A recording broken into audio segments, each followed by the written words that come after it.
Welcome to Oscar Films in 5 Minutes, breaking down the best of the Best Picture nominees. I'm Dan Drake, and in this video, we're looking at The Trial of the Chicago 7, written and directed by Aaron Sorkin. What's it about? Is it worthy of Oscar nomination? And most importantly, is it worth your time? Let's put 5 minutes on the clock and a spoiler warning on the screen. Here we go. The Trial of the Chicago 7 is about a real-life historical event. You guessed it, the Trial of the Chicago 7. But the movie plays a bit fast and loose with the real-life history. There are a slew of videos out there on YouTube that can explain all the ways the film deviates from the actual events, and so I won't get into that much here. I want to review it based on its merits as a film. And as a film, I'd say it's flawed, but still damn good. And the main reason I say flawed is, to put it simply, Aaron Sorkin is still learning how to direct.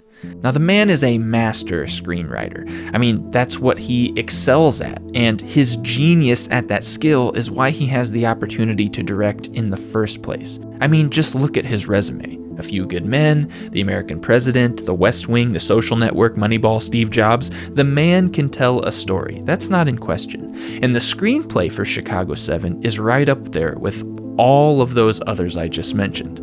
Although he's never going to beat this scene. I did the job. Did you order the code red? You're goddamn right I did! But for me, his directing is still a little bland. Some might argue with me on that, and that's fine. They might say that this allows his words and writing to shine through, and that's fair.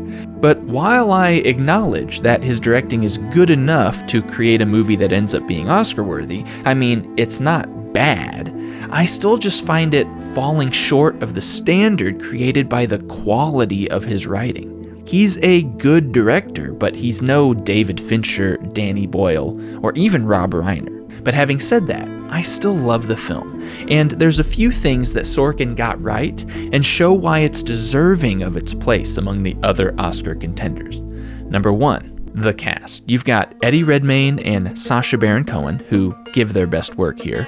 Joseph Gordon-Levitt, who brings a subtle arc to his supporting character. You've got Mark Rylance, Frank Langella, and John Carroll Lynch, who is super underrated. But you know who just steals this movie for me? 2 people. Michael Keaton, who is not in it much, but completely steals the show with every scene he's in, and Yahya Abdul-Mateen, whose performance is probably my absolute favorite of them all. It just gutted me to see his character treated like he was. Number 2, the opening. Most biopics start at the beginning of the story. They tell the story of their subjects' lives in a linear way from birth to death. But The Trial of the Chicago 7 makes it clear from the start that it's about the trial. It opens with the beginning of the proceedings and tells the events at the DNC that lead up to the trial as flashbacks. This choice is only underscored by the ending. The film's ending is perhaps the greatest deviation from the actual events of history. It is dramatic and powerful, and while some argue it wraps things up too nicely and is a little too on the nose in that happy Hollywood ending sort of way, I found that if you remove the historical aspect and just look at it from a narrative structure perspective, it's the perfect ending to this story.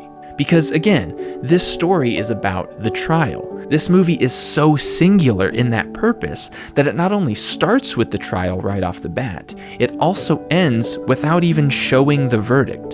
The verdict is written as text on the screen, as if to say that it doesn't matter as much as the trial itself and what the trial represents.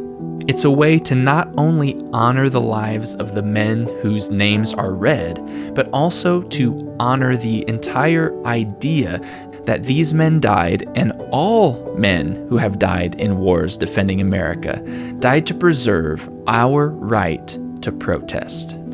The Trial of the Chicago 7 is nominated for Best Picture, Best Supporting Actor in Sacha Baron Cohen, Best Original Song, Best Cinematography, Best Editing, and Best Screenplay by Aaron Sorkin. But don't take my word for it. Seriously, go watch it for yourself.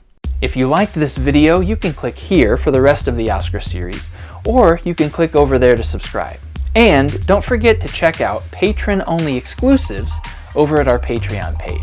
As little as $1 per month gets you instant full access. And look at that, we didn't even need 5 minutes. This has been Oscar Films in well, that amount of time. And this is Dan Drake signing out.